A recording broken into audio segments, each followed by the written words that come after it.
Let's go. Where's the dude at? Let's go.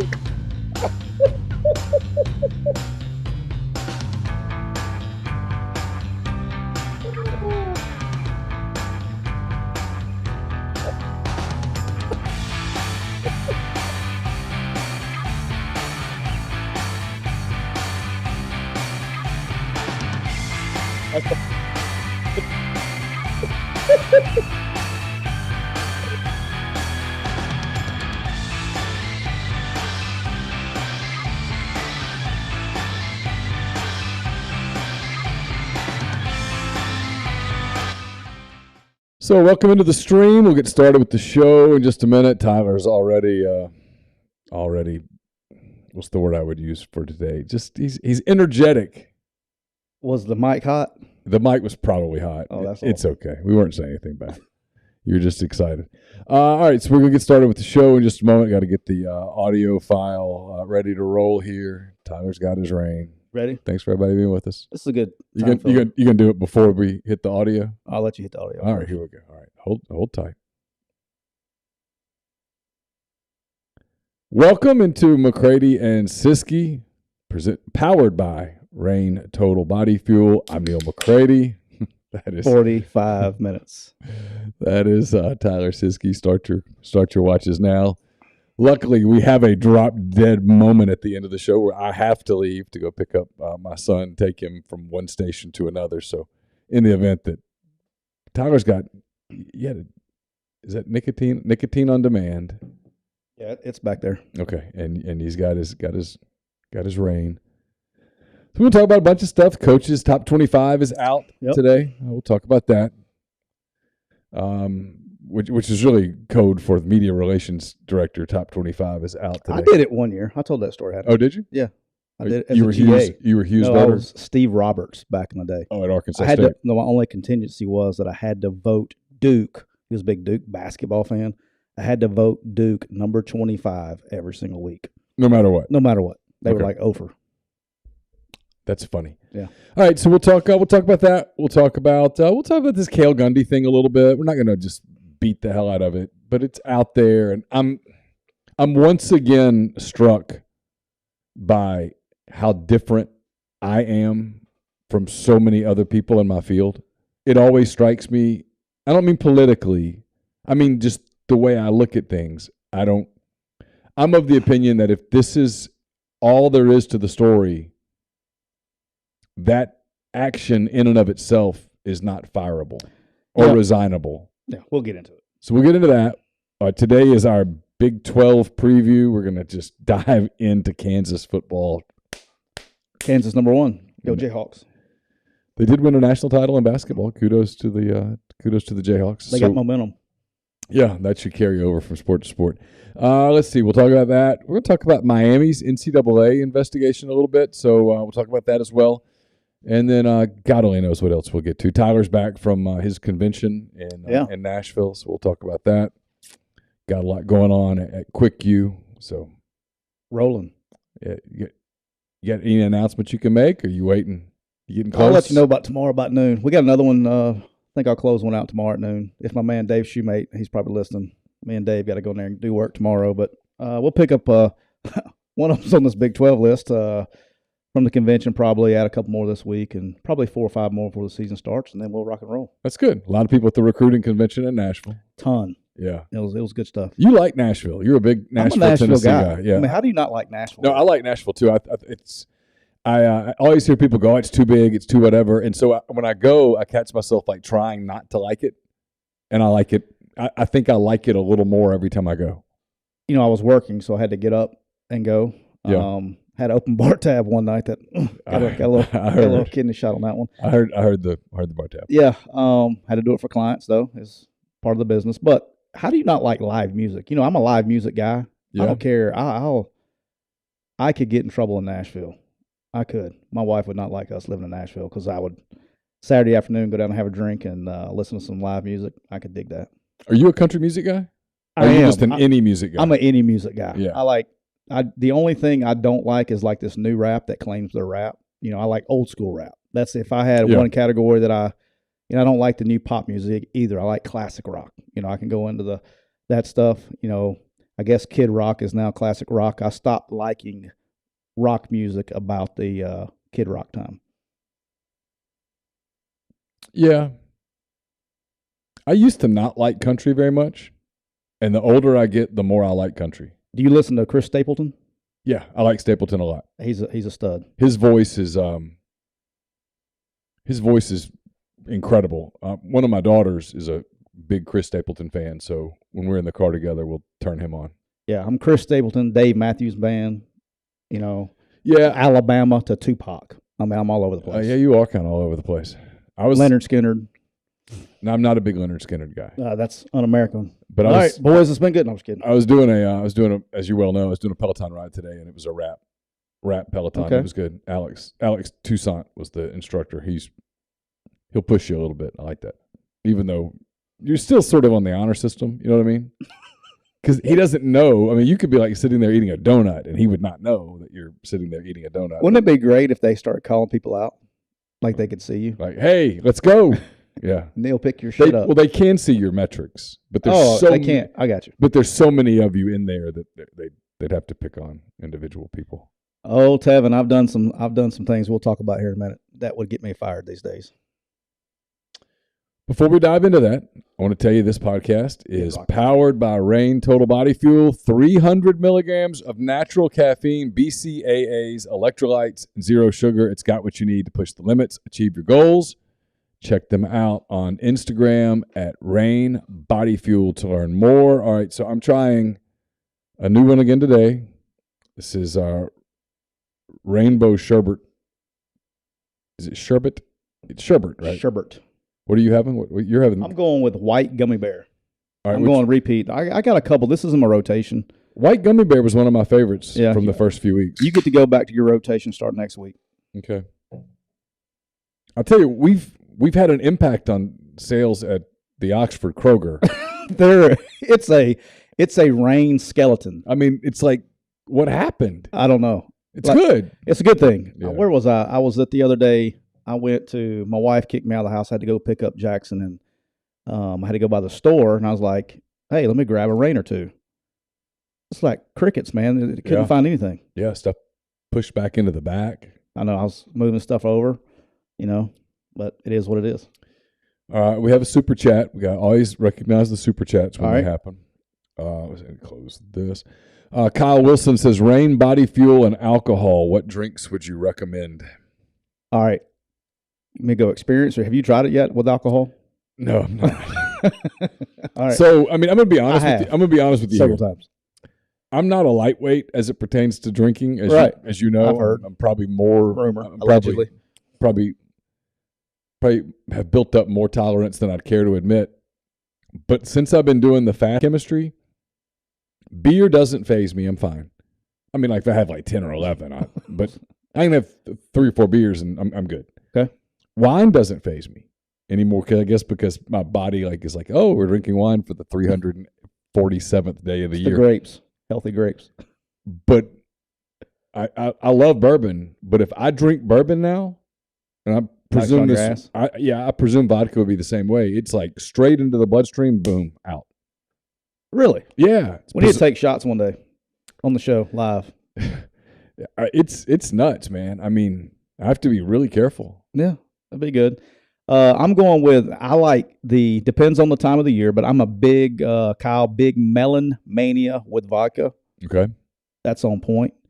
The sour apple, which is hard to find. That's like finding a unicorn these days, but it's one of the first flavors picked. If you can get the sour apple with the vodka, anything with vodka, I mean, you can't really mess it up, right? Yeah, I would think vodka would be the spirit that you would use with. That's literally Tito's and Melon Mania is where I ride. Okay. That's what I go with. I would recommend Cathead, but sure. Okay, fair. Cathead. I'm sorry. Did I get somebody in trouble there? No, we're good. Cathead. Great for you. Yeah, sorry. All right. Where do you want to start? You want to start with the top 25? Yeah, let's do it. As I yank my phone out of the wall. All right.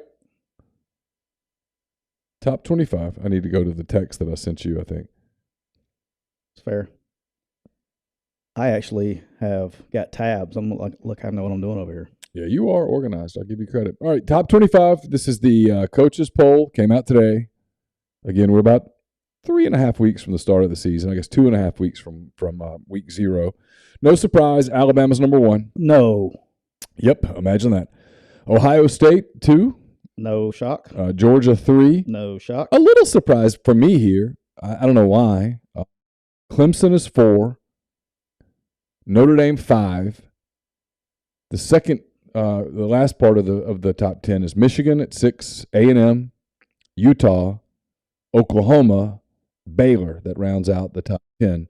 So I was a little surprised at Clemson at 4th. I'm not really. I think they're going to be good. I mean, they're saying that they're going to be the top of the ACC. I'm okay with that. Not that they're a quick decline or anything, but I'm okay with that. I think they're going to be, you got your quarterback back. You got everybody back. The only difference is what I want to see is how they, like we talked about, I guess, last week or whatever it was. They're starting to run together now. But they had a lot of coaching changes in a place that doesn't have a lot of coaching changes. So with new coaching changes, you have culture change. You can't help it, right? Right. So, but they've been recruiting well for a long time, obviously. They got dudes. Last year was like, everybody's like, oh, Clemson sucks. Well, dude, they were like 9-3 or 10. They won 10 games, I think, counting the bowl game. They got everybody back. They got the pieces in place. They're the team to beat in the ACC, So I'm okay with that. Are we sleeping on Utah a little bit? Not as a top, but as a team that could run the Pac-12 and go undefeated and slip into that 4th spot? I don't know yet. I'll reserve all judgment. I want to see them play against Florida. If you're really that good and you that's right. We get that first game. Yeah, and you go in against Florida and you don't dominate, you don't need to be up there. You know what I mean? Like, you don't need to. Yeah, because Florida's going to be an 8-4-ish kind of team. Because if you're going to run the table in the Pac-12 and you're going to beat Florida, we expect to be, talking about you in late December about going to the college football playoff. Agree or disagree? Oh, sure. All right. So if you're going to be that kind of team, don't be a team. You got to show up and do something, and you got to be consistent. So, I want to see them do it on the road, even though it's everybody's saying they're going to beat Florida. If they go in and even struggle at Florida, then no, I'm not ready to put them there.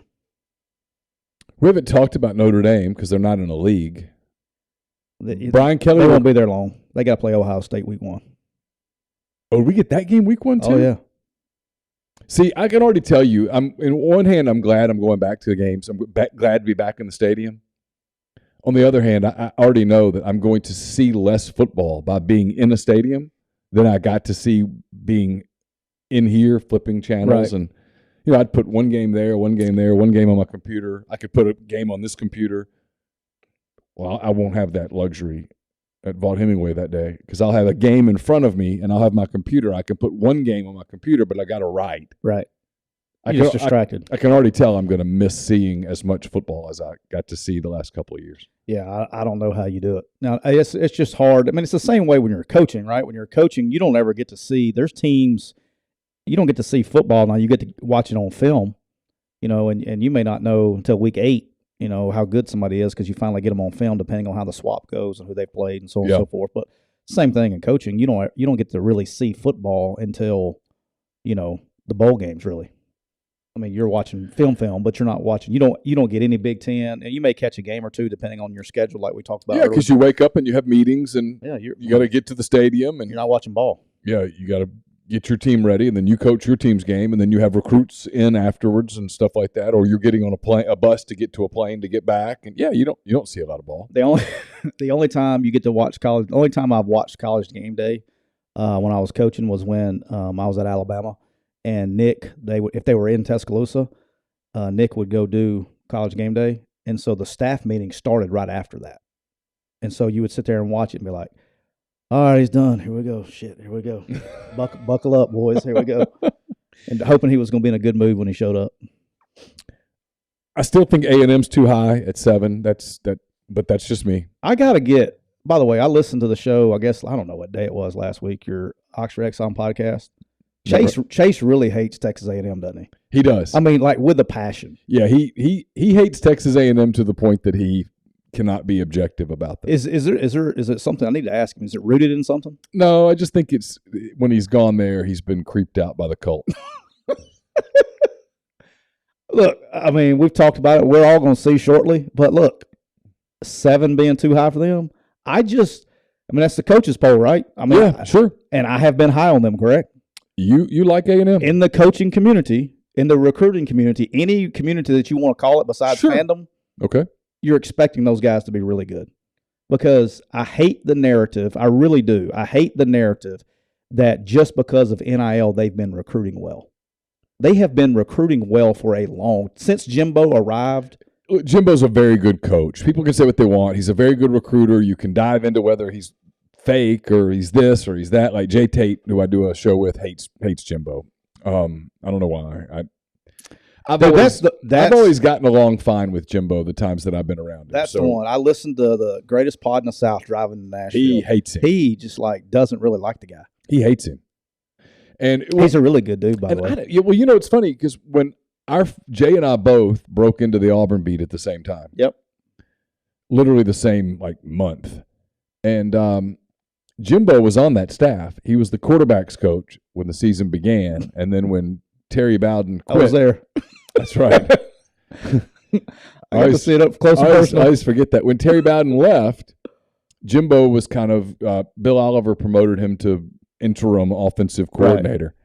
Right. And Jimbo was always really good with his time with me, and I was a pretty young pup as a reporter, and B, it was my first year at Auburn, and I was like, this place is crazy. And so anything that you was picked a hell of a year. Oh, I know. Believe me. Anything that was sort of felt stable, I sort of clung to a little bit because I could get information and I could write. And I've said this before, Bill Oliver for some reason liked me. He's the greatest human being on the planet. I love Bill Oliver. And then Jimbo was always really good to me. If I was inquisitive about something that was going on with the offense, that was back in the day where you could go back into the coaches' offices and be like, hey, you got 2 minutes? And he would always, not always, but pretty typically give me a couple of minutes. And if I was like, hey, I saw where you were trying to do this, what was this? He would give that stuff to me, and I'm trying to impress my bosses. Because my boss did not want, the guy that became my boss did not want to hire me. Why? Because he wanted to I was doing news at the time. He wanted to go get somebody covering sports. And I get it. And so he was really reluctant to give me the job. And I knew I was trying to impress the whole time. And so I was always just digging for stuff. But anyway, Jimbo was good to me. And then later when I was in Mobile and Jimbo was working at LSU with Saban, he was pretty good to me there too with those were the hardcore Saban years. He's softened up since, but those were hardcore years. The Jamarcus Russell was from Mobile, and I was doing a lot of stuff about Jamarcus's recruiting, and Jimbo was obviously a big part of that. And anyway, Jay hates him. I don't have the issue with him that Jay does. All right, here's 11 through 20. By the way, I think Michigan's up way too high. Okay. I think they're living a little bit off last year. All right. Oklahoma State's 11, followed by Oregon, NC State, Michigan State, Southern Cal at 15. Pitt is at 16. The Miami Hurricanes are 17. Too low. Texas is 18. Ooh. Wake Forest is 19. Shouldn't be in there. Wisconsin is 20. Kentucky is 21. Too low. Cincinnati is 22. The team that Cincinnati opens the season against, Arkansas, is 23. That's going to work itself out. It is. Quick. Ole Miss at 24. Houston at 25. Other teams receiving votes. I won't go through the whole list. I'm just looking for some highlights. Iowa would be 26. Tennessee would be 28. LSU would be 30. Auburn would be 31. 2, 3, 4.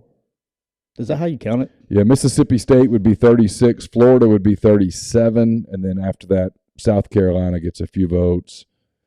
I'm surprised South Carolina didn't get any more votes than that. Yeah, South Carolina would be roughly 40. Wow. They'll be up there. You are high on them. I'll give you credit. You don't back down. I don't. Yeah, I don't give a shit about like somebody goes and says, "Well, you said this back in the yeah, they can all kiss my ass. I really don't care because I forgot more about football than they know, right? So, at the end of the day, So it took 18 minutes for you to just. I'm like, I'm killing it. I'm thirsty today. Yeah, you're crushing it. I'm juiced up today. Your mother's not going to be happy with you again. No, I hope she's not listening just yet. But I didn't. She got mad at me for saying the F word. She like called me and actually my dad called me and warned me it was coming. So shout out to my parents. Love you, Mom. All right, so that's the. But yeah, I don't. Anything else strike you there? I think the Ole Miss. Where'd you say they were? 24, which I think they're a little low. They're going. It doesn't matter the way their schedule starts. If they do what they're supposed to do, I'm going. Before everybody says, "Well, you said they was going to go." No, if they do just what they're supposed to do, and Kentucky does what they are supposed to do, you could be having whether it ends up being that way or not. Right. The appearance of a national game early in the season. Oh, I think Kentucky's got a good chance to be undefeated, and Ole Miss has a good chance of being undefeated, probably a better than good chance to be undefeated going into that game. I think it could be like it's going to be an easy sell and easy market for networks that week. My just initial thoughts. On that 11. I think Oklahoma State's a little low at 11. We'll talk about the Big Ten in a minute. I like Oklahoma State the more I read. NC State. So you like my pick? I told you just be careful that maybe the 14. Remember that pick I gave a couple weeks ago? I do. You're starting to like it a little bit? I do. I start to like it. I think NC State is potentially higher than 13. I don't see how they lose. They're going to end up higher than 13 because I don't see them losing more than 2 games, period. So a 10-2 team is going to be higher than 13 at the end of the year. I think 14 for Michigan State's a little low because I agree with you that Michigan's too high at 6. I actually think your boy Mel Tucker's team's got a chance to make some noise in the Big Ten. It's just a gauntlet, man. You know what I mean? Like, when you start talking like the top, that bottom of the top 10 and that I got to say 8 to 15 range, so much by the end of the season is what I'm talking. So much of it is dependent on record, right? So if Michigan State's in there and they may be the 10th best team, but they're having to play Ohio State. I mean, they're just that's the SEC thing too, right? That's why when people go Houston's not better than, I'm like, no, they're not. But Houston might go 11-1, guys. And 11-1 Houston is going to be ranked higher than a 4-loss Michigan State. Well, look, last year, what did they go? And Grind probably was at the game, but they were really good last year. Houston was. Yeah. They play, Cincinnati to basically try to end their season. They don't. They lose, but they play Auburn, who was a 6-6 team in the bowl game, and Auburn should have won. But it was not. They struggled with a 6-6 Auburn team, right? I don't think Auburn really wanted to be there. That day. A lot of the bowl games, which we'll get to betting wise when it comes, it's all about who wants to be there. Texas at 18 is really interesting. Very. That's. I don't get to them. Yeah, we'll talk about it in a minute. I think they're a little low on Kentucky. I'm higher on Kentucky than most. I think Cincinnati they're resting on last year's laurels a little bit here. I think Arkansas should be ranked a little higher. I think Ole Miss should be ranked a little higher, and I'm fine with Houston at 25, whatever. Yeah, I mean, Cincinnati's going to do – I mean, their record's going to be fine by the end of the year. Whether they lose to they have 2 games that I would say, they need to be ready for. Obviously, Arkansas, and they play Indiana again. And then the rest of that league, I think they're going to be fine. They got to play I don't know if they play Memphis in the regular season or not, but playing Houston's going to be good. I mean, I will say the disrespect towards Iowa is a turnoff. It's just me. I mean, did they even get votes? Yeah, 26th. Okay. They should be second or sixth, not 26th. The Peeps, if they do what they're supposed to do, they'll be in there. I mean, if they win that division, they're going to be in the top 25. Oh, yeah. That's why the polls don't matter. Polls don't matter. At all. And nobody really gives a shit, to be honest with you, except for fans. Yeah. Fans take disrespect from it. I don't even think coaches use them as motivation anymore. Like I wish people, how everybody says, oh, it's bulletin board material and all that stuff.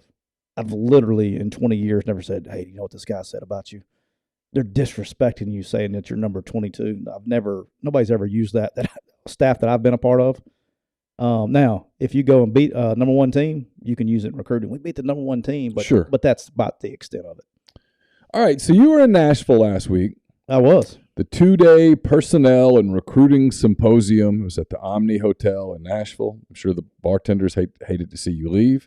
They did, for sure. There were more than 300 college. I'm reading. I'm going to give credit where credit's due. This is Steve Wiltfong of 24/7 Sports. Are y'all boys?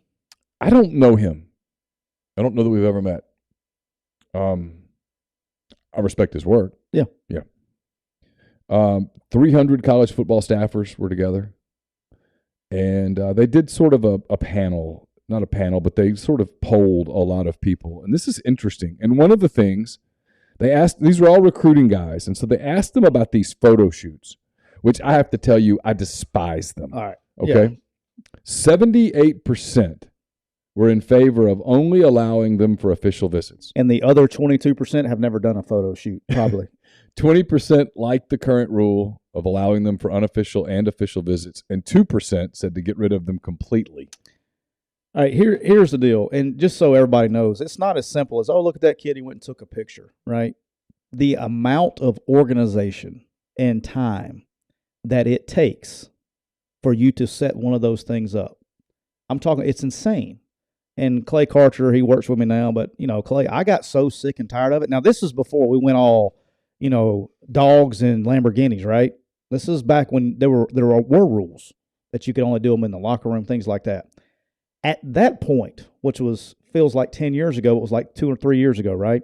I had to have a staffer that was his job. I had to pay someone that their job was to get this out of my hair. I don't want to deal with it. I don't want to see it or nothing. Well, now you're having to get the equipment people involved, and that's not their gig. But, if you lose, which if you want to watch any high school football game and you see some recruit with your gloves on, okay, that's a violation. And it used to be a big violation. Now we don't give a shit about anything, right? But you can't let things get out of the equipment room. It just takes forever. And now here's problem 2, is when you do have a Robert Kimdichie on campus. Yeah.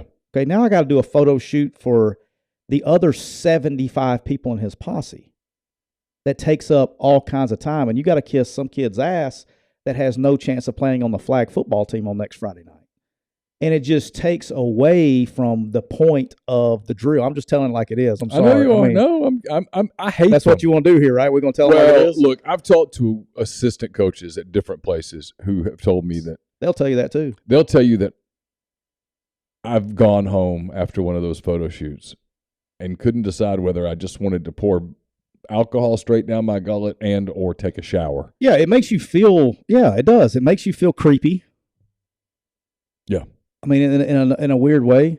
But like 100 years ago and like 10 years ago, let me express that. It's like 10 years ago, you used to it was good enough to give the jersey to the kid and take a picture in the jersey.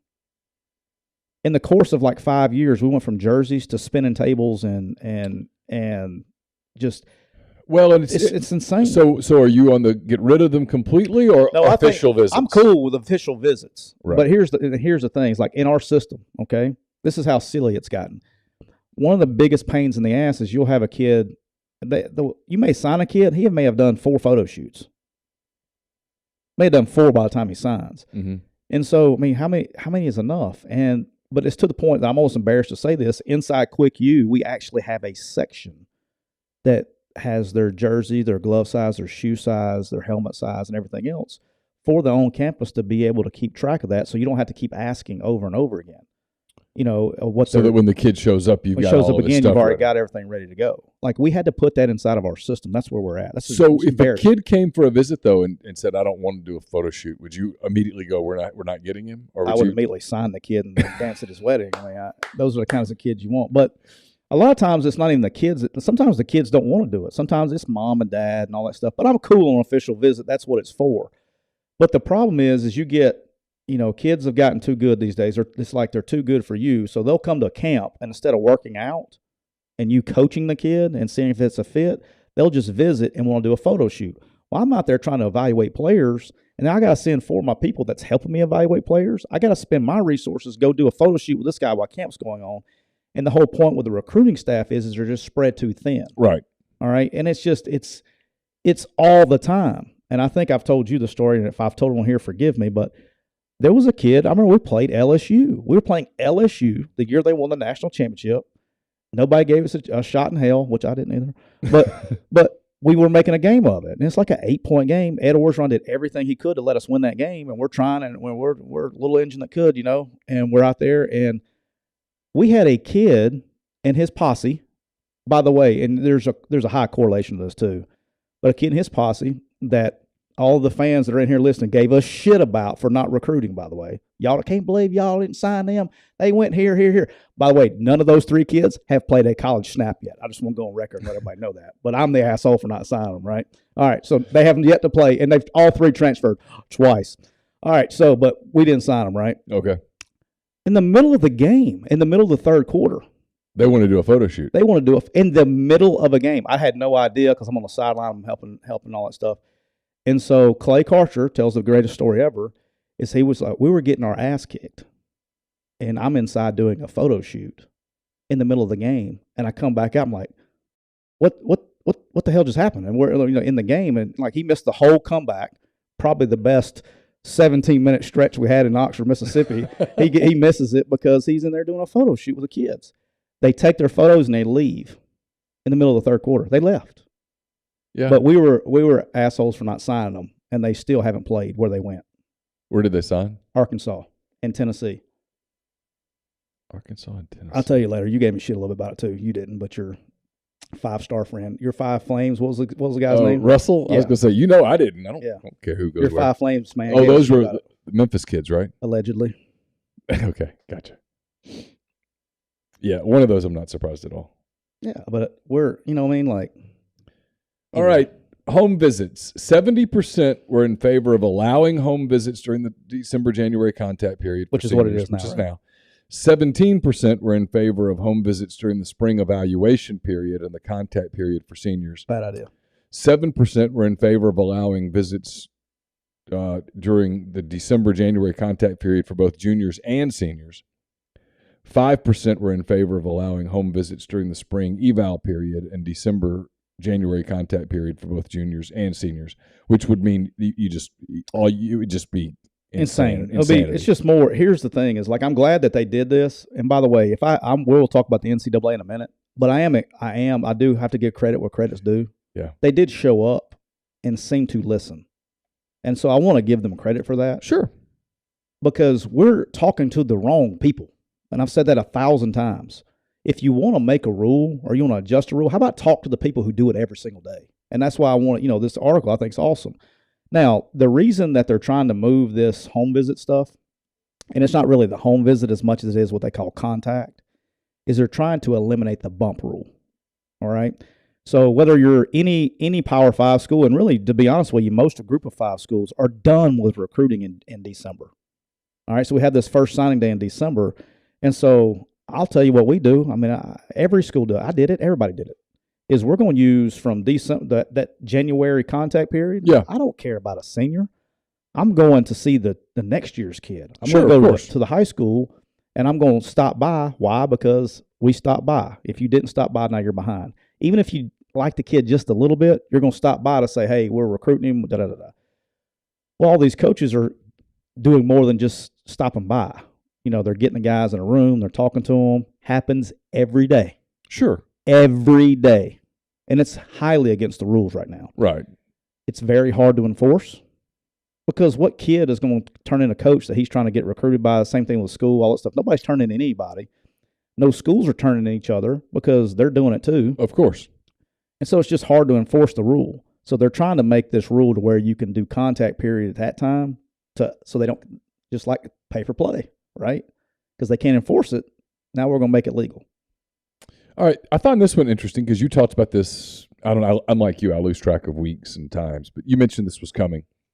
17% were in favor of the current rule, which is coaches are only allowed – the only coaches allowed to go out on the road recruiting are the coaches. 56% were in favor of designating an assigned number of staffers, essentially, that can go on the road along with coaches during eval and contact period.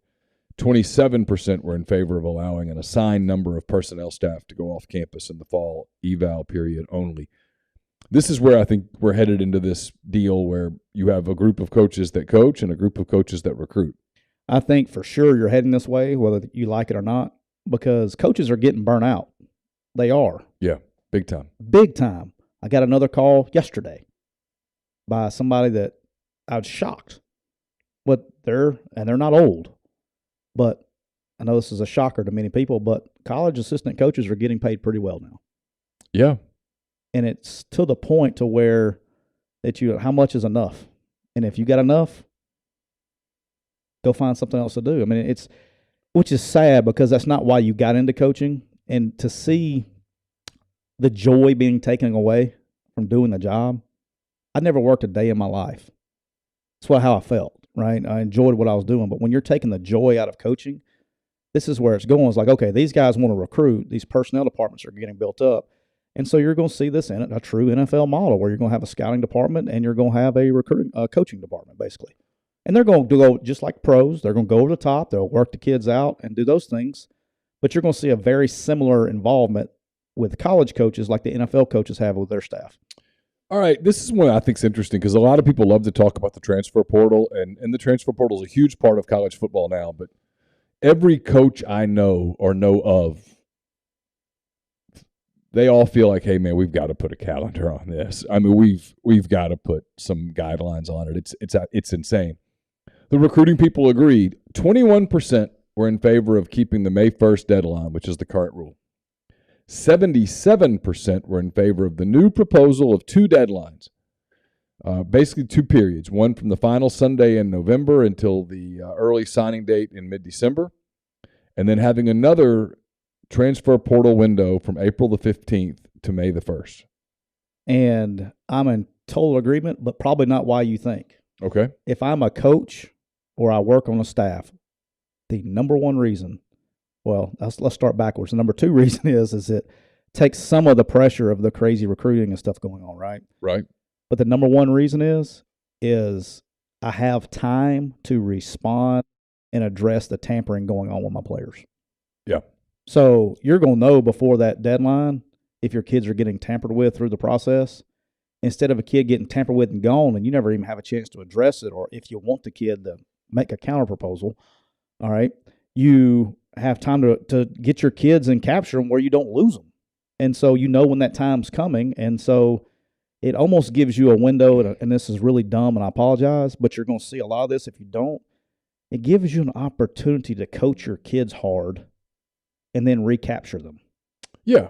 Okay, you can't, and I'm sure you've been to camp, I know this week or last week or whatever. Yeah, several practices, If you go, the way things are right now, if you go the first time a kid, and you're going to have these 18-year-old kids, 19-year-old kids, and they're getting yelled at and getting coached hard, and it could be on the field or off the field, but the first sign of adversity, these kids hit the easy button. I'm going to the portal. Mm-hmm. Well, now you get a chance to coach them hard, and then, okay, and then they either respond or they don't, but you have time to capture and mend that relationship if you need to. Yeah. And kids need to be coached hard. They don't need to be so soft. It drives me nuts. And, I mean, that's a constant battle with coaches right now is they can't coach the kids hard. They're having to coach them with, hey, please don't do that. Screw that. I mean, you got to get after somebody's ass from time to time. And when they do things that are wrong, you have to correct them. And they're not teenage girls. They're you got to go deal with them. You can't, I mean, you got to be a man-to-man conversation. And those aren't always pleasant. 53% of the people polled were in favor of the two signing days. 23% were in favor of adding a summer signing day. No, God, no. You're voting against that one? Yes. Oh, my God, no. And then 25% were in favor of eliminating signing days and allowing seniors to sign at any time. Yeah, so I'm for, just for the record, I'm for 2 signing days. The way it is now? Yeah. Yeah.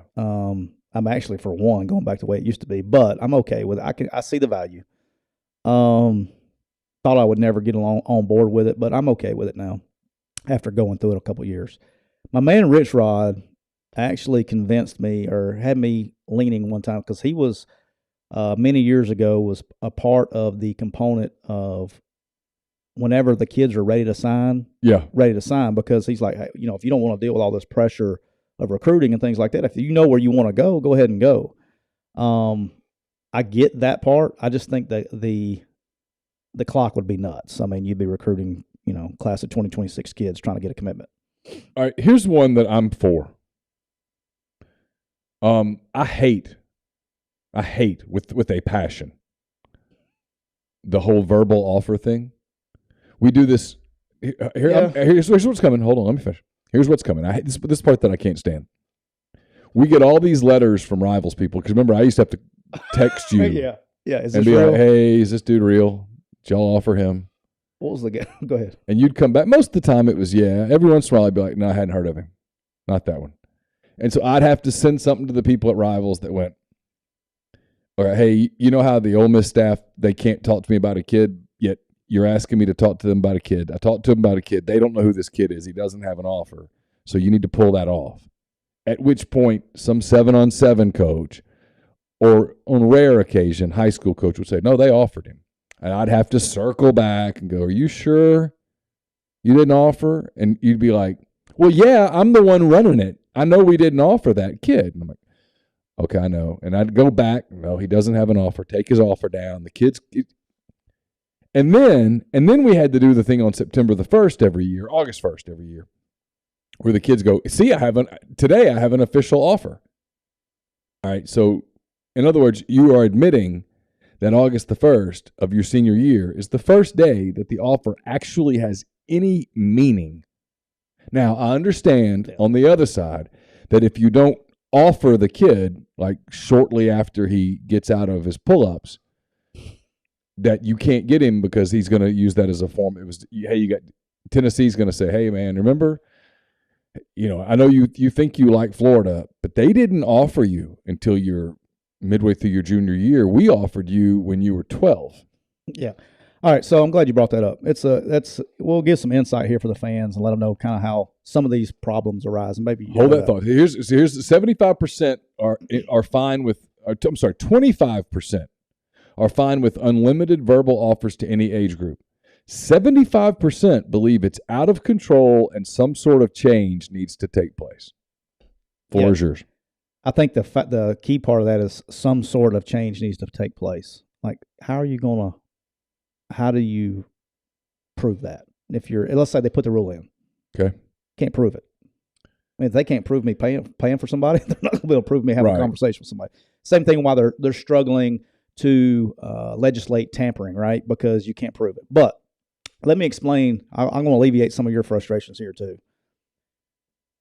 So, when you get, I think it happens every class, and you've been doing this a long time. You know how there's a kid always like in state, or there's a kid that you're like, as a class of 27 guy, you're like, this guy, they put the first rankings out, and this guy's like Johnny 5-star. Yeah. And all the fans are on our ass because we're not recruiting the guy. All right, here's how that works. Is you're actually in there 2 years prior. I've been there, okay? I go in there, and I'll be like, hey, I really like this Neal McCready kid. We're recruiting him. I'm like, I'm in a battle, man. It's me and everybody else. And I'm right here. I'm locked in on Neal. Things college coaches never said for $500. Yeah, there you go.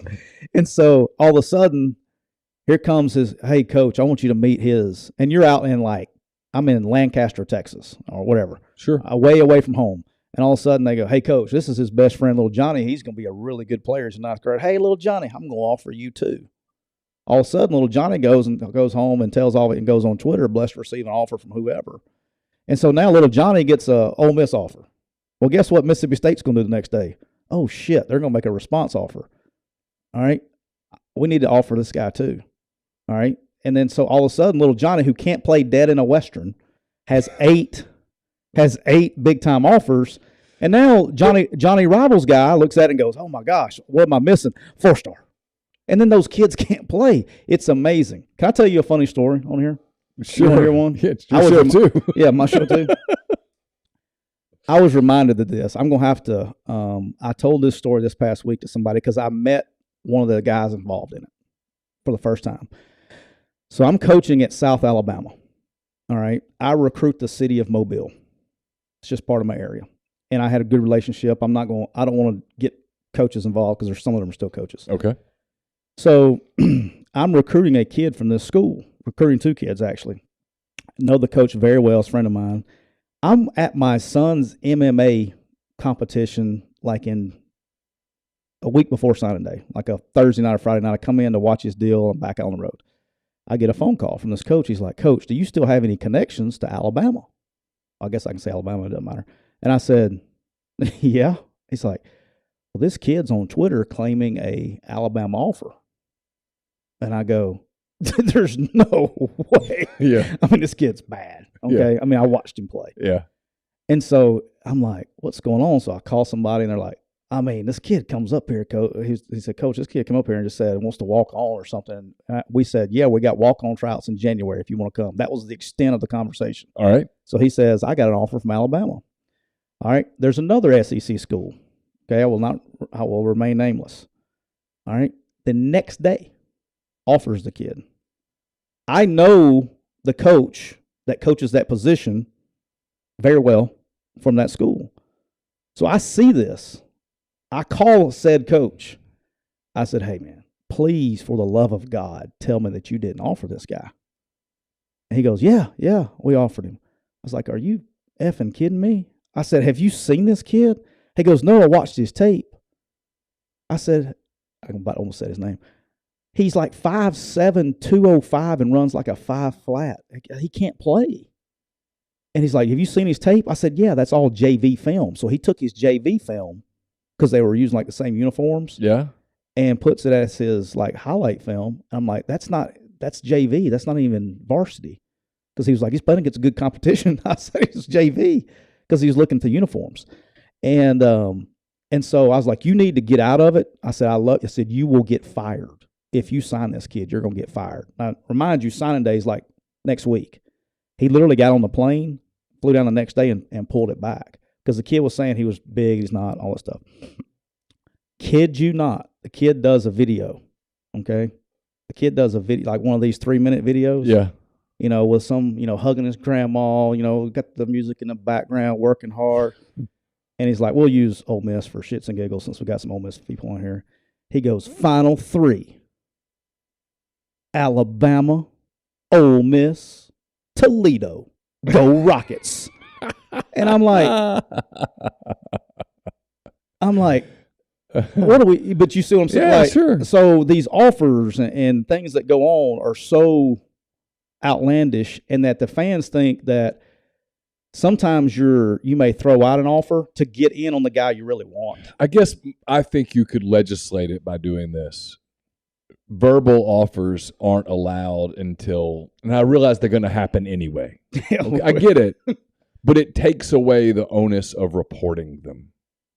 And if we don't report them, it takes away, for at least some of the kids, it takes away some of the incentive to do all the, hey, I got another offer, bless, et cetera. But don't you think that's out of the barn, though? I mean, can you get it back? I think you can pull some of it back. That's what I'm trying to say. I'm with the 75% that go, you got to do something. Because I think it's insane. Like I think the August 1st is a joke. There are people in Rivals that get frustrated at me because an analyst will write a story, Ole Miss offers 2027 wide receiver, and they'll write a story, and I'm like, I'm not running that. Why not? Because the kid's in middle school. I'm not running it. Well, it's a good story. He's going to be a really good player. He's 13. Yeah. He hasn't walked into he literally hasn't walked into a high school yet as a student. Stop. Not doing it. But because he's got offers in quotes. Yeah.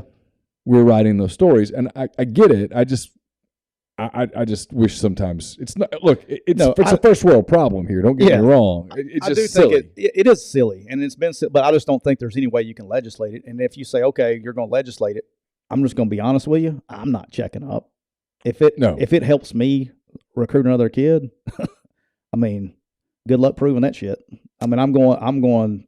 I mean, look, I'm pretty good at what I do about dancing in the gray area. So, speaking of, last question that I found to be interesting. There's some other stuff here. It's on 247 Sports, which I didn't know existed before today. But, that's the website. Is that what it is? I'm just kidding. I don't know. I'd never heard of it before today. The last question that's interesting. Comfort level with the alleged cheating going on in college football recruiting currently. 92% said it's the wild, wild west. 4% said only a small, fair amount is going on, and 4% said they're completely comfortable. So A&M weighs in with the 4% there. Kidding. I'm kidding. It's a joke. They were there. They were there. They were there. I mean, you've been saying it's wild, wild west for a while. I mean, obviously, here we are. Yeah. I mean, what are we doing? I mean, I will say this. I told you this earlier today. I was surprised that the amount of teams that are probably getting it figured out and doing it the right way, paying them when they get there, which we said, I guess, 3 weeks ago? We don't. It's kind of like the draft, right? We don't need to be paying these recruits $1 gazillion to come play. What are you going to do if they suck? And I think there's a lot of teams out there, more than I thought, that are saying basically, and that you're going to like this because it's like, hey, you feel like you've been validated a little bit. What are you going to do? I mean, literally, I want to make sure they can play before we pay them, or my ass is going to get fired. That was quote. Of course. And then if the kid can play, we'll pay him. Yeah, different deal. But that was like, okay, that a baby. And it used to always kind of be, hey, look, if you come to school X, once you get there, you can get taken care of. Allegedly. I don't even have to do the allegedly. I wouldn't do it. I do. I know you do. But it was that. It was, hey, you'll get taken care of. And then, they'd talk to some former players or some current players who were like, yeah, it's all good. Everything's going to be all right. You're going to be okay. You're going to get back from the meeting on Sunday and your freezer's going to be full. It's going to be a little cash laying on the table. Things are going to be okay. Look, I've covered multiple programs. I know how it works. I was just letting you finish your thoughts. I know how it works. I was just letting you finish your thoughts. Someone's going to go to the grocery store for you and magically get into your apartment, and your refrigerator's going to be full. The pantry's going to be full. There's going to be stuff in the freezer. It's going to be all right. You know what? And then when you needed something, hey, look, I got to get a new tire. I got to go. Magically, that's going to get taken care of. Opportunity fund. And so those things were there. That's legal, by the way. Just so somebody says opportunity fund is legal. And so I just think we're headed back to there, but in legal fashion now. And I do think the markets are going to correct themselves over time. Yeah, I think they're getting corrected, for sure. I hope that at the end of all this, the reason that coaches are for kids getting paid is it's kind of ridiculous sometimes when you got a kid that needs $20 to go home. It's not $20 anymore; it's more gas, but they want to go home for see their grandmother or whatever it is, and it's not opportunity fund worthy. But a kid needs $20 to go. Now, how are you supposed to sit there and go, I make all this money because you're literally giving your body for me, but I can't give you $20 to put gas in your tank to go home and see your family? That's the stuff that I want to make sure is fixed out of all this. Of course. Yeah, I think everybody's for that. Yeah. I'm for the kids getting paid. I mean, I'm cool with it. I just understand, and we already see this. When you get paid and everybody knows you're getting paid, well, now you are going to be judged on your performance even harsher than you were before. Yeah. And that's just par for the course. That's part of the deal. I take my binoculars beatings just because that's par for the course. I mean, I did it. I got to pay for it, right? I never understood why that was a big deal at the first place. You were working for Alabama. No, I'm not. Yeah, I didn't mean to get in that conversation. My twofold thing on that is always the same. A, you were working for Alabama, and B, Ole Miss wasn't winning that game if you had been with an earpiece to Hugh Freeze going, hey, they're running this. It just wouldn't have mattered. Yeah. I mean, I've said what I've had. I mean, how many times have I addressed it over the last 9 or 10 years, however long it's been now? We're brought to you by Reign Total Body Fuel, 300 milligrams of natural caffeine, BCAAs, electrolytes, zero sugar. It's got what you need to push the limits, achieve your goals. Check them out on Instagram at Reign Body Fuel to learn more. So speaking of NCAA stuff, you told me today you kind of wanted to talk a little bit about the Miami investigation. Yeah, so I don't know how many fans. Did you even know that they were down there?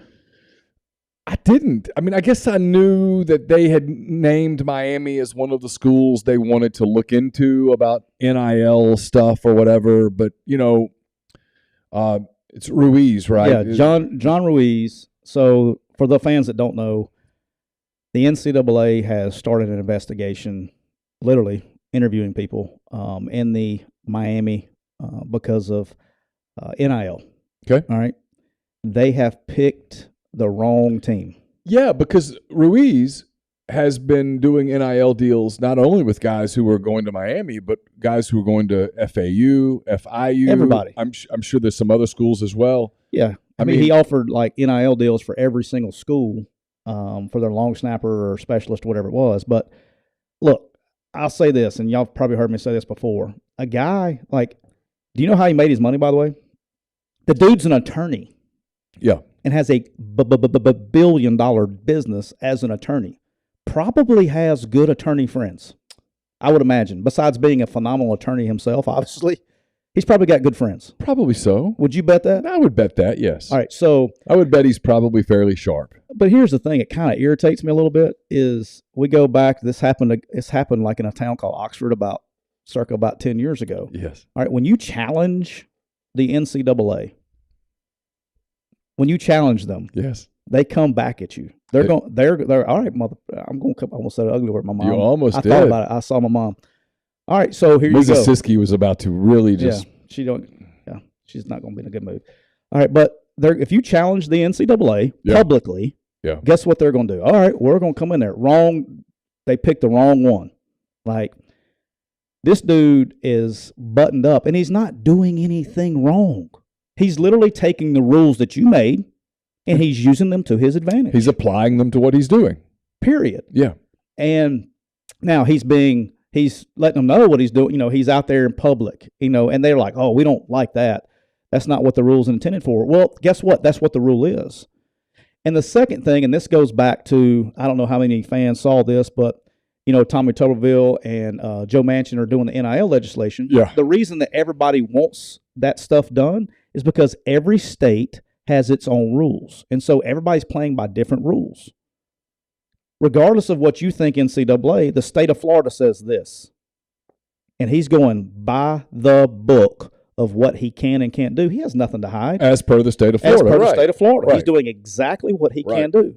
That's what I've heard as well. I've heard that he's not broken anything resembling a rule/law. But the whole point of this investigation was, okay, if you're going to kind of flaunt it, then we're going to come. And that's how it feels. You know what I mean? Like, why are we going after the guy because because they're doing a good job? Because I've heard, you've probably heard this before, because the new guy on the street now, that's not a blue bud, it's a new somebody's back on the block now participating. We're going to try to shut you down. Yep. Yeah, because they're excited of what they're doing. I mean, look, you got Mario Cristobal down there. He doesn't need much NIL to be a great recruiter. Right. And now you got this machine behind him, and they're doing a great job. Yeah. No, they are. Absolutely. And he's a billionaire, and that's where he wants to spend his money. He wants to help his program get to the top, and he's doing it really, really quickly. And I like what the guy's doing. I do. And people can hate it all they want to, but you're just jealous because he's not doing it for your team. No question about it. I mean, if he was doing that for any other team, but he's smart now. He's like, you can't prove that I'm doing it just for Miami, because he's doing it for other people. Well, he's doing it with other schools. Because he is. He's really doing that. I know. And I remember, like, the Florida people got upset because he offered a deal to their long snapper or whoever it was. Now, he's smart by doing long snappers. He can probably get them for a little cheaper. But I don't care, man. I mean, like, what's wrong with the guy helping them out? You know what I mean? Like, I don't get it, man. I don't know why everybody's up in a tizzy about it. My guess is that the NCAA thought that this was going to be easy prey. And so when they the name of what you say? I want to be a hand raised guy in the back of the room. Like, not a good idea. Yeah. Like, there's, I mean, it's like going to picking a fight with Conor McGregor. You're going to lose. Yeah. Well, because in the past, when they've, like, as you well know, with Hugh Freeze, allegedly, they viewed Hugh Freeze as easy prey because in many ways he was. And so when they got down there after Hugh offered to, provide salvation after the meeting, just pitiful. Such a mistake. So many mistakes made in that short period of time.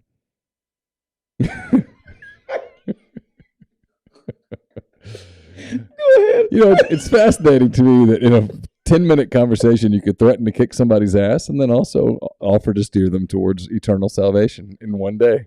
I mean, How you think that's going to go well? I don't know, but it happened. This is the part. This is the part they warned me about. Well, don't do a live show. Oh, okay. Have you accepted Jesus as your Lord and Savior?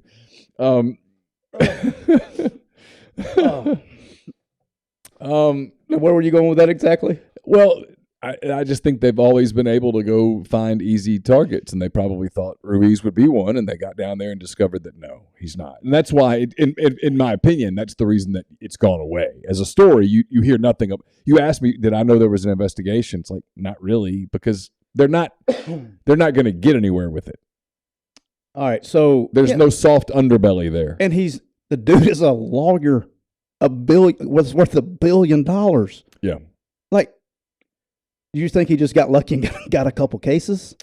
I mean, he knows what he's doing, and when he writes up contracts, yeah, the contracts are ironclad. I mean, super ironclad. Of course. I know someone who has dealt with him business wise. Yeah, says it's the most ironclad contract that's ever existed. Yeah, you're good, and he's doing it the right way, and he's following the rules that you set aside. You know what I mean? Yeah. I don't even want to look at Brendan's not in the chat, is he? No, okay. No, it's not. All right, so I was just waiting. I did not send him the link this week because I was like, okay. But look, the guy's sharp. What he's doing, I like what he's doing. And Mario is a phenomenal recruiter, and you got phenomenal evaluators down there. Yeah. It's not if, it's when. Yeah. You know, they're on a very similar trajectory that Texas is on. All right, but in the ACC, like they're going to be the dominant program in that league. And if it's not, it may be this year because they have a quarterback, and that's the most important. You think they'll be the dominant program in that league ahead of Clemson? It could be. I'm not saying. I'm not. Yeah. I don't need. Last thing I need is this guy said that Miami's going to be the dominant team. You know, matchups. Yeah, no, but I'm less interested in the word team than I am program. When people say program, I'm like, it's pretty interesting because that's what people say about Texas and Texas A&M is they say, look, if NIL stays the way it is. If NIL stays the way it is, they will be the most dominant program in the ACC. Yes. It's just a matter of time. Right. Okay. That's what I was going to say. Yeah. People say I'm not that saying about this year. That's what people say about A&M and Texas is like and I'm not talking about SEC. I'm just people who follow the sport, who are in the sport, say if the rules stay the way they are today, it's inevitable that Texas and Texas A&M are powerhouses in the SEC because they'll just have more players. Yeah, and then for people who don't understand what we're talking about, like when it comes to that, is if I was an MMA coach and I went to coach MMA today, which I like my UFC, and I had Conor McGregor was my guy. Mm-hmm. Well, if I take Conor McGregor down to Oxford Intermediate School and tell him I don't have to coach him at all. He'll kick everybody's ass, right? I hope so. I mean, but I hope he takes it easy. Yeah, but you know what I'm saying? Like that's the difference when you got that. When you got those kind of players. When you're that good, the coaching takes a backseat. It doesn't matter how well you coach Toledo. When Toledo goes to play Alabama, they're not winning. You can have the best plan in the world. I mean, you can have a plan that is just that isn't amazing. Even where like Saban will look at the plan and go, "That is genius, my God." Yeah, sometimes you're not winning. Sometimes when you're on the other side, you know, at Alabama, I got to be on the other side of some of those. Sometimes you get worried. Like you'll go play a Tennessee Chattanooga or a Colorado State or somebody, and they will expose you schematically. And you get really concerned. Because you know that now somebody who has players is going to try it too. And you got to go fix it. Like sometimes it's scary, but you thank them at the same time because they've exposed the weakness that you can go fix because somebody with good players. You got to go fix something. It's one of the reasons I think guys like Saban like to play those games sometimes. Yeah, he played. You know, he's gotten to where he's like, he likes to play those big games early. There's an interesting philosophy behind that because he always said he wanted to he had to have something to motivate the players in the off season. And if you're playing, Little Sister Mary of the Poor week 1, there's no motivation. But if you're playing a USC, a Miami, I know they play Texas. I don't think it's week 1 this year, but I know they play Texas early. I think it's like week 2 or 3. But there's a point to those games. All right. Speaking of Texas, speaking of Oklahoma, let's touch Kale Gundy before we do Big 12. Okay. Look, it's possible there's more to the story. For those who have missed it, Kale Gundy, the longtime Oklahoma assistant coach, the brother of Oklahoma State coach Mike Gundy, resigned late last night from his post at OU. His story, one that frankly has not been disputed yet anywhere. Yeah. His story is that they were in a meeting on report date last Thursday. He was kind of on a player about not paying attention, not taking notes. They were going over some stuff. The player couldn't answer something where, hey, if you were just taking notes and following along, you'd be able to answer this. It's pretty basic, elementary installation stuff on the first day. And he took up the player's iPad, I believe, is the device that they were using. And he read out loud or put on the projector in the room or whatever, what the player had written, which apparently were lyrics to a song. The lyrics included 2 words that we can't use, that we don't want to use, that we teach our children never to use. And he said those words out loud. Or that word, I should say, out loud. And 2 days later, after an investigation, he resigned. I would assume resigned after being asked to resign, is my guess. Yeah, I don't know. And I want to say this too. I probably could have made some phone calls, but I thought it was a little too soon. I'm not. I'm looking to see. Venables must have released something. Keep going. Yeah. I don't know, man. The guy's been coaching there, since 99? So what's that, 23 years maybe? I think 23 is the right number. He was with Stoops forever. Yeah, 98, 99. The guy's been there forever. That's Mike Gundy's younger brother, if I'm not mistaken, correct? Correct. Yeah, so my wife always used to tell me I'm going to get fired for some of the shit I did in position meetings. You're in a different environment. I want to make sure people understand that. It's like you become you're almost like their dad when you're in there. And sometimes those lines can get blurred from time to time. Look, I did some things that I'm not proud of that I probably would have got my ass fired for these days. The one that everybody wants me to tell all the time is the one that's funny to everybody else is I had this thing where I wanted my receivers to police themselves. Okay, I didn't want to have to get on a kid. I wanted the older guys to deal with the younger guys. So I had this one knucklehead one time that couldn't get right. I mean, he had failed a drug test, brought him back, failed another drug test, brought him back, late for class, stuff like that. So I had a 3-strike policy. So I do 3 strikes. I'll deal with you the first time. All right. We'll have a discussion. And I suggest you get it fixed. I mean, it's a good one. It's not like, hey, buddy, can you do this for me? It ain't one of those discussions. It's a very frank conversation where we have to have a serious eye-to-eye, door-shut conversation where we know where each other stands. Got it. All right. Strike 2, I'm going to run the shit out of you. Run the shit out of you. And that's not just running. It's up, downs. I got gruesome gashers. I got a whole kit of boodles toolbox that we can do. Okay, strike 3 is when I get the other players involved. So this guy, which I haven't had really strike 3. It was the last time I had a strike 3, I'll tell you that, because everybody else knew the story. So at 5 a.m. Usually strike 1 takes care of it, right? 99% of the time. Yeah. And it's just an awakening that, hey, you're in a different level here. Let's go. Yeah. And so we had a Waffle House that was located really close to the facility. So it wasn't here in Oxford. So it was really close to facility. And so I sent my GA over there and with my debit card, and he bought every one of every single thing on the menu. Okay. Of everything. All right. Complete with coffee, orange juice, and milk. A glass of all 3. Okay. I set a table out on the 50-yard line. This is at 5 a.m. in the morning. I set just fold-out table with a chair, and he brought everything and put it out, and nice, had a tablecloth, had it dressed up real nice. And so the man who had strike 3 sat there, and the other receivers, all 14, we had 15 total that year, the other 14 receivers did lunges and up-downs in a circle around his table until he finished every bite that was on on that table and every drink. I mean, he was throwing up everywhere. But like, if I did that now, I'd probably get fired for being cruel or something. Probably. That's pretty funny though. But guess what? Did it work? He never screwed up ever again. And here's what people don't understand. It's like, oh, that's cruel. But you know what? He never missed another class. He became a good player, and he graduated. And you know what he told me the last day I left? Coach, I love you. Like, you have to have a different relationship with those kids. Yeah. I wasn't doing that out of being mean to the kid. You know what I'm saying? Like, but it worked because when he got in the locker room, the older guys were like, look, we don't do that shit around here. Here's the statement from Brent Venables, the Oklahoma head coach. As painful as it has been dealing with Coach Gundy resigning from the program, it doesn't touch the experience of pain felt by a room full of young men I'm charged to protect, lead, and love.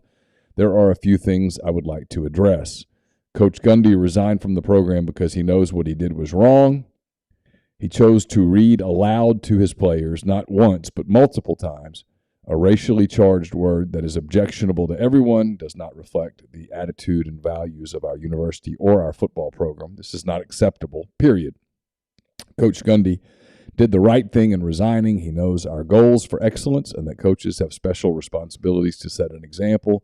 He also knows that while he will always be a part of the OU family, that his words affected many of us and did not represent the principles of our university. Again, his resignation was the right thing to do, and we will move forward positively. That's, again, from Oklahoma head coach Brent Venables. Yeah, I mean, it kind of is what it is. I hate, like, responding to stuff like that because I don't know. I feel like there's more to the story. I don't know it. And so I don't want to be like – because you could take this many different avenues, right? I don't know. Someone else says that the slur was said twice. It was 2 sentences in total. Yeah, the fact that they had to put out a separate statement today tells me that the backlash initially was not particularly positive. Well, when he had a lot of people supporting him, right? Yeah, and so I don't know. I've always found it in situations like this, but when you got to fire a coach or you got a guy resigns over something like that, whether it's a DUI or whatever, you have things happen in your program. Nobody's perfect. Everybody has a human side to them, but I don't know, man. I don't see myself at 20 years of experience making that mistake. You know what I mean? Like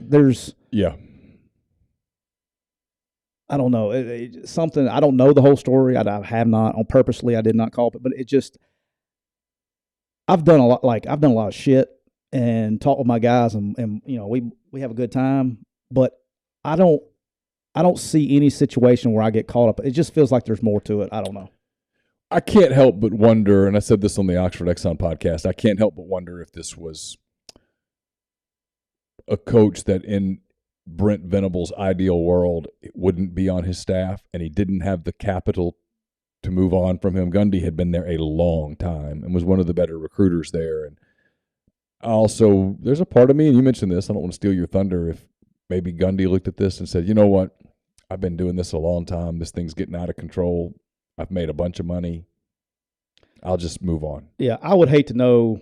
I guess I want the people to know this. He is he's very well respected in the coaching community. Yeah. He's very good at what he does. He's known to be a player's coach. And it's just the thing that feels off to me. Known as an elite recruiter. Elite of the elite. Yeah. And the thing that feels off to me about the whole thing is that it was at the end of what got him was a relationship issue with another player. Like, I didn't see that. Does that make sense? Yeah.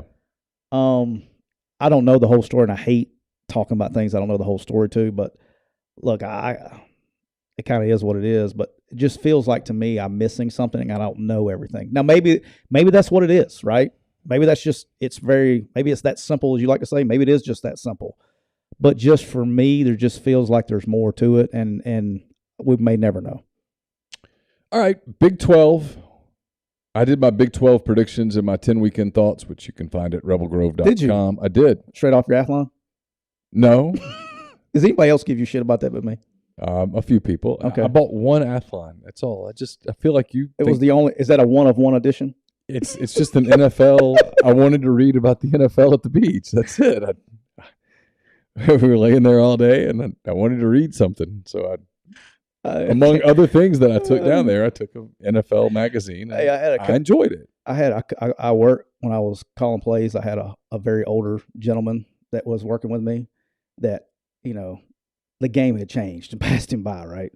So we're doing, and I was trying to be nice, but every week he'd bring me suggestions for play calls, and they couldn't have been any dumber on the play calls. And so he brings me one. I was like, where the hell did you get this? And he pulls out some book. I was like, if the shit was that good, you think they'd put it in a book where everybody else would know what the hell they're doing? Yeah, come on. Yeah. All right, so go ahead. I'm sorry. All right, so I took a glance at your notes over here. I think you and I picked the same team to win the Big 12. I'm having a tough time with this one. There are 4 teams, in my opinion. I think the Big 12 is going to be sneaky, one of the best leagues in the country. Well, if it is, then it's bad for the league, because for the only way one of those teams is getting into the Final Four is because they run the table. Exactly, and that's where you could look up this is what I hate about the playoff committee is they're so media driven, right? Mm-hmm. The SECs, they're cool, man. You're a 1-loss SEC team, you're getting that 4th spot. You are. Sure. If you're a 1-loss SEC team, I know Texas A&M says hello, but 90% of the time, if you're a 1-loss SEC team. Yeah, that was a weird year, though. That doesn't count. Doesn't count. Yeah. But you're a 1-loss SEC team, you're getting in. The Big 12 fights this media thing. Oh, it's the Big 12 and this, and you're the Big 12 and you only got 10 teams. They fight this whole media deal, right? But there are 4 teams that are every bit as good as the SEC teams. I mean, like Oklahoma State, Oklahoma, Baylor, and possibly Texas. Okay. I'm putting Texas in there. Like any of those. Texas is. I'm a little Missouri when it comes to Texas. You're going to have to show me. I'm going to have cool. to see. Hey, I'm fair. Now I will tell you this: enough people are saying that I'm like, okay, well, it's probably going to happen, but I need to see it first. Quinn Ewers is the real deal. Like when Alabama goes to Austin, if that's 49-7 at the end. Well, that's probably not fair. I think they're going to be 49-7 on a lot of people. Look. I want everybody to look at that. She hurt. She's catching up. Oh. Getting cussed out. Mom, I tried. Oh, she's catching up. Well, she might have seen the box. Yeah, that's what it was. There's Brendan's girlfriends joining the chat again. But at the end of the day, Texas, I think Texas is going to be the real deal. I really do. But Baylor's good. Oklahoma State's good. Oklahoma's good. I really, the top half of that is to me, you could flip a coin. Yeah, and the middle of the Big 12 is not terrible. Iowa State's a really solid program. Quickie client. Kansas State has some good players and won't be a pushover. Let me tell you who I'm excited about seeing. Who I want to see is West Virginia. I was getting ready to talk about West Virginia. They got JT Daniels as their quarterback. Neal does a really good job. His program is always good. Have you ever covered him? I have not covered him. I have. I've only met him once, but I know some people who know him well. Was he at Troy when you were at Auburn, covering Auburn? No. Okay. But I know some people who know him well who just speak so highly of him. Look, Neal Brown is who we're talking about. Neal Brown's the head coach of West Virginia. They have the right people in place. And people can say, I hate the narrative with coaches. It's like, oh, you're only as good as your last season or whatever. But Neal Brown is a freaking ball coach now. He's really good at what he does. And he's won everywhere he's been. Yeah. And it's a process, right? He's got to take over all that stuff. But he's got JT Daniels as his quarterback. Okay. Then the eyes start to roll. Oh, you see what JT Daniels did at Georgia. Oh, but he's going in a completely different offense where he can stand back there and do what he does best, which is spin it. And they're there's a lot of people out there in the coaching world that are like, look, are they ready to be in this top 4? No, but they're going to have something to say about who finishes 1, 2, 3, 4. Yeah, who wins. The bottom of that league's bad. Kansas is bad. Texas Tech is not good this year. TCU's taking big leaps backwards. I will say this. Even though I wrote them down there, I think Kansas, and it's all relative, right? It's like Vanderbilt. It's all relative. I think Kansas, I think they have the right guy in place with Leopold. I think they are doing things the correct way, and they are evaluating their ass off, and I want to give them props for that. the problem is where I have a tough time. I want fans to understand this is what I see doesn't come into fruition until 2 and 3 years down the road. Right. It's not like when I say Kansas is bad, I mean this team is not going to be good. I'm not talking about the program. I mean, look, I'm a big believer in this. I think more than a lot of people. Just because your program has historically been good doesn't mean in today's environment that it's always going to be good. Any more than if your program has historically been bad, it doesn't mean that it can't be good. Like Rutgers is an example. Rutgers is typically not very good. I think they're on the rise. Yeah, Shiano's doing a great job. Like when I say, and again, it's all relative. I'm not sitting here and saying Kansas is going to go win the Big 12, but I wish the fans could understand that is you don't see the fruition until later on, right? Right. Like I think you wrote something about it because I read your 10 thoughts the other day, like Cedric Johnson. Yeah. Okay. Cedric Johnson was not recruited to be a great player in 2020. Cedric Johnson was recruited to be a great player in 2022. Like you have to build to those. Does that make sense? It does. No, he's a great example of having a contact, evaluating, putting character on the sheet of paper when you evaluate, looking at him and going, you know what, we think he's going to get bigger. We think we can put quality weight on him. I saw you say he's weighing 275. He says he's 270 right now. Oh shit! Yeah, I didn't see that. Just to be honest, he came at about 230. Yeah, he was. I remember when you brought him in. 225 on his visit. Yeah, he was lean, but great family, by the way. Yeah, I mean, just you knew his brother. Yeah, signed his brother at South Alabama. And so I mean, there was an evaluation that happened there. Yeah, I got lucky. I cheated on that one. let me refresh that. I knew his brother had the same growth spurt kind of deal. Yeah. I'd already seen it, the DNA work. So sure. I had a little background. That's part of recruiting. I had a little inside track on that. Yeah, no, that was a really strong piece of evaluation. Kane Womack got really pissed at me because he thought he had one because Kane had been through it with me and he was in Indiana. He called and cussed me out. He thought we wasn't gonna go on him, and then he was like, but yeah, I love my man Kane, which won't be at South Alabama very long, I don't think. Yeah, we might even talk. We might do some Sun Belt next week. I like this. Sun Belt's fun. Man. Sun Belt's sneaky fun to follow. Like everybody talks about the MAC. To me, the Sun Belt's more fun than the MAC. If you're a pure football junkie, if you're really a true football junkie, and you want to see schematics, dude, that's what to watch because the best coaches, and the thing about it is they're getting better. Like they're getting with the portal and all that stuff and the way things are going there, and they're able to recruit better players. Like Sunbelt's sneaky good. And they have some pretty passionate fan bases too. So they're smaller fan bases, so you don't think about it. But man, some of those games can get intense. The sit red card says, Tyler, you want to make a bet on Texas 3 years from now? You don't want to make that bet. They have too big of a payroll. Yeah, I'd side with you before I did SIP Rev there, based on what I hear. And they have legit, super legit coaches. That's what, to me, what separates them is I think of all the Yankees, they have the best coaching staff. It's going to be interesting. Got my man Bo Davis there. So what's our schedule? Are we doing another one of these this week, or are we staying weekly? I mean, I'm in town, man. You tell me. We can do one later in the week if you want to. All right, we'll come back. I don't know if it'll be Thursday. It might be Friday. I don't know. I don't want to commit to that just yet. But we'll do a second one this week, and we'll talk. I tell you what, we'll talk Pac-12. They have a league, supposedly. Still, allegedly. Look at you. We'll talk Pac-12 and we'll talk Sun Belt. All right. We'll talk those leagues. We'll maybe start mentioning some.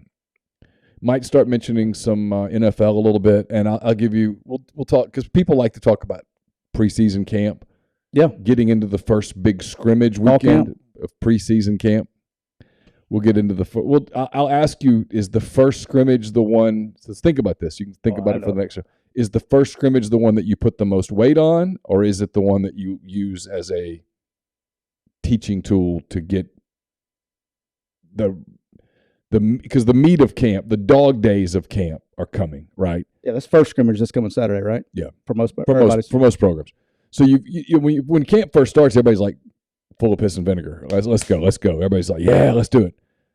And then you get after that first scrimmage, guys are beat up, and you look up and the season's still 3 weeks away. I mean, you're still a week and a half to 2 weeks away from, hey, we're getting into game week. Yeah, we'll talk about it. But we'll talk about that. Yeah, we'll talk like, about how do you weigh the first scrimmage? Yep. Again, this has been brought to you, powered by our friends at Reign Total Body Fuel, 300 milligrams of natural caffeine, BCAAs, electrolytes, zero sugar. It's got what you need to push the limits, achieve your goals. Check them out on Instagram at Reign Body Fuel to learn more. Reach out to them on social media. Tell them that you appreciate them making this show possible. So we'll be back later in the week, end of the week. For Tyler, I'm Neal. Take care.